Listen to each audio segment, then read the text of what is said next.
Bom, pessoal, estou de volta aí com o projeto de criação de um servidor DNS. As bibliotecas do resolvedor da maioria dos sistemas operacionais não são capazes de executar o processo de resolução por completo, chamado recursivo, como vimos acima. Ao invés disso, elas dependem de um servidor intermediário com essa capacidade. O que ele quer dizer com isso é que se você não tiver um servidor DNS configurado na sua máquina, o sistema operacional ele não consegue buscar essa informação por si só, através das bibliotecas dele. Então você tem que configurar um servidor DNS recursivo. Quando nos conectamos de casa diretamente à internet, o serviço DHCP do provedor se encarrega de nos atribuir o endereço de seus servidores cache. Caso contrário, nosso resolver não teria a quem consultar e não conseguiríamos navegar. É o que eu acabei de falar, né? No entanto, muitos administradores de rede utilizam os IPs desses provedores para configurar várias estações de trabalho de uma rede. O efeito disso é que cada estação vai fazer suas próprias consultas individuais, multiplicando o volume de dados trafegados através do link da internet, desperdiçando tempo e ocupando largura de banda. Quanto maior a rede, pior o impacto, que eu disse aí. A alternativa para evitar esses problemas é manter um servidor DNS cache-only, o que eu disse. Servidores cache reservam o resultado de suas buscas na memória pelo tempo limite estabelecido pela autoridade sobre um domínio consultado.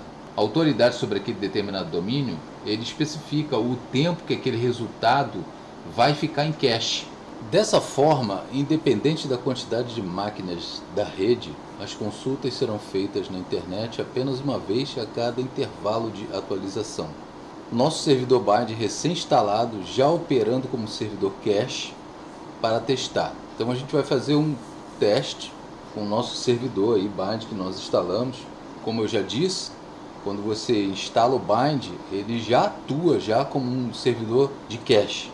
Então a gente vai fazer o seguinte teste. A gente vai fazer a primeira requisição ao localhost, ou seja, ao próprio bind, quem tem autoridade sobre o fsf.org. E depois a gente vai fazer de novo a mesma requisição e a gente vai comparar os dois tempos de resposta dessas requisições. Então observe o query time no rodapé da saída do dig. Então a gente vai fazer isso agora. Estou aqui já no sistema que a gente instalou o bind. Então a gente vai fazer a primeira requisição e vai anotar o tempo. Depois a gente vai fazer a segunda requisição e vai comparar o tempo de resposta. Vamos lá, dig @localhost. Se a gente vai perguntar para o nosso DNS -t SOA, ou seja, a gente vai querer saber quem tem autoridade sobre o fsf.org. Então tá aí, como resposta aí, lá no query time, ele demorou 2.267 milissegundos, e agora a gente vai fazer a mesma pergunta, e você vê ali, já instantaneamente ali, ele já respondeu porque a resposta já está no cache do servidor. E ele demorou ali 0 milissegundos para responder. Então, você percebe aí que é muita diferença de tempo. Entendeu? É bem verdade que esse tempo ali deve ter acontecido algum problema na rede para dar um tempo tão grande, 2.267 milissegundos. Foi uma coisa assim meio anormal, tá? Mas em média aí, de repente aí vamos supor uns 200 milissegundos, uns 300 milissegundos, mas mesmo assim demora um bocado. Para que a partir de agora todas as nossas aplicações utilizem o potencial do nosso servidor cache, a gente vai editar o resolve.conf e manter apenas as linhas a seguir. A gente vai editar o resolve.conf e vai colocar o name server 127.0.0.1, ou seja, primeiro ele vai fazer essa requisição para o próprio servidor bind para ver se aquela resposta está em cache. Então vamos ver isso agora, depois a gente vai entrar em restringir consultas. Estou aqui de volta, né, do nosso servidor DNS. Então a gente vai alterar aqui o resolve.conf, tá? E a gente vai colocar o name server 127.0.0.1 para que todas as requisições passem pelo servidor de cache do bind. talvez o seu resolve.conf tenha outros name servers ali, você pode apagá-los e botar o name server 127.0.0.1. Então, a partir de agora, todas as requisições que você fizer vai ser procurada primeiro no servidor bind. Ele já fazia isso, mas isso é uma alteração que deve ser feita aí no resolve.conf por padrão. Vamos ver aqui. Eu acho que ele ainda está em cache. Vou fazer um teste aqui. -t soa fsf.org. Ele demorou porque não já tinha passado o tempo, né, de estabelecido para ficar em cache. Ele faz de novo essa pesquisa recursiva. Se você colocar de novo, ele vai ver que o query time está 0 milissegundos. Restringindo consultas, né? Um cuidado muito importante que devemos tomar com servidores cache é limitar quem está autorizado a utilizar esse serviço. Por padrão, o nosso bind está liberado para acesso público, ou seja, se houver uma interface conectada diretamente à internet, qualquer outro computador no mundo pode mandar nosso servidor procurar um determinado endereço. Ficamos vulneráveis a abusos. Além de ficar vulneráveis a abusos, o seu computador fica recebendo requisições de pessoas que não estão autorizadas a usar aquele serviço. E isso sobrecarrega, é claro, o seu computador. Ele vai deixar de responder às requisições, ou seja, autorizadas. Seu computador vai receber requisições que não são aquelas autorizadas a serem recebidas. Vai gerar um processamento indevido. De repente ele vai até demorar a responder as requisições que são autorizadas para poder responder uma requisição não autorizada. Isso vai influenciar, é claro, no desempenho do seu servidor DNS. Então agora a gente vai fazer um experimento. A gente só vai permitir a consulta a um determinado IP, que não é o nosso. Então, quando eu tentar fazer essa consulta, o servidor DNS de cache não vai permitir.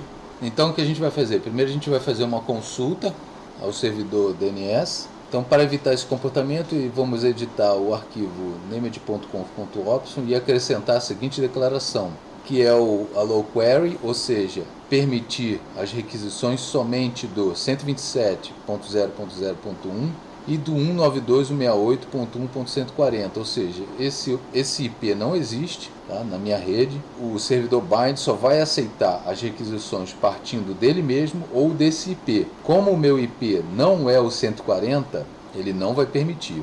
Aí depois a gente vai recarregar as configurações do bind.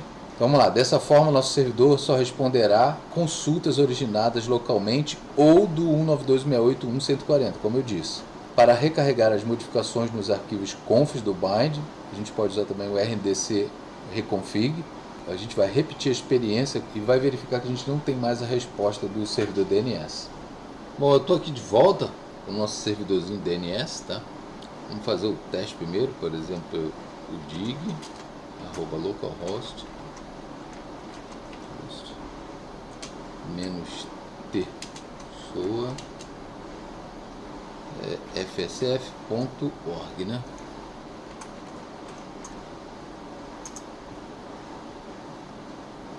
Bom, o primeiro demora, como a gente sabe, e o segundo, a resposta da requisição já vai para o cache, e a segunda tentativa de fazer uma pesquisa de domínio responde rapidamente, olha lá. Query time 0 milissegundos, beleza, ótimo. Se eu vier aqui no meu computador local e fizer a mesma pergunta para o servidor DNS que a gente criou, que responde pelo IP 192.168.1.138, ele também vai dar a resposta. Por exemplo, dig @192.168.1.138. Estou querendo saber informações sobre o domínio sobre o domínio fsf.org através do nosso servidor DNS. -t soa, que é o tipo de requisição que eu estou querendo, fsf.org. Ele vai responder. Aí, ele respondeu. Olha que ele respondeu em 0 milissegundos, porque já está no cache dele. Agora a gente vai voltar lá para o nosso servidor, vai entrar lá no diretório do bind. Pronto, entramos no diretório do bind, vou limpar aqui. Está aqui os arquivos de configuração do bind. a gente vai editar o named.conf.options, né? vi named.conf.options, tá aí, e a gente vai colocar o allow carry,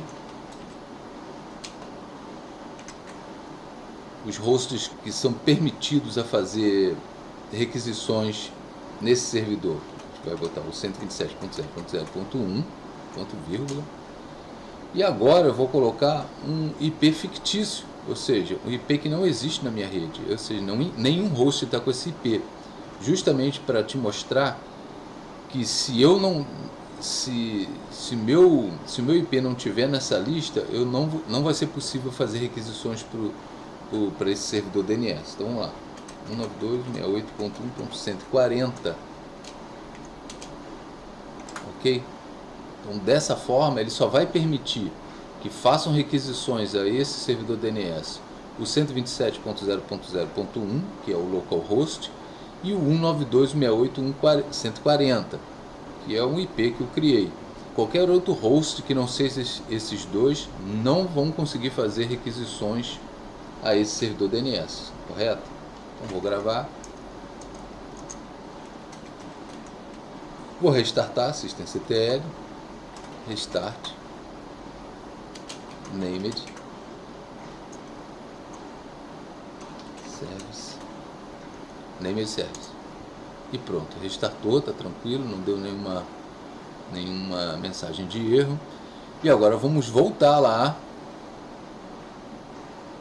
tá? Vamos voltar, pode ver aqui que o meu IP não é o 140, olha aqui, não é o 140, cadê? Tá aqui, é o 141.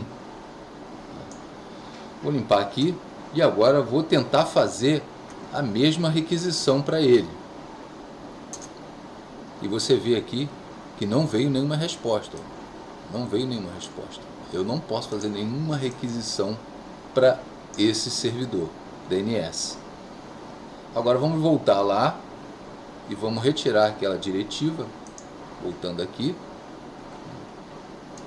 vi de novo o named.conf.options e vamos colocar aqui na frente dele aqui um comentário nessa diretiva.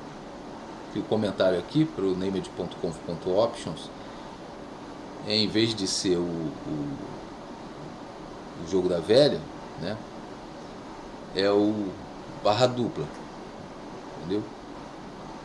Vamos gravar, vamos reiniciar o serviço de novo, ótimo. E agora vamos voltar aqui e vamos de novo fazer a requisição do servidor DNS, que agora eu posso fazer a requisição.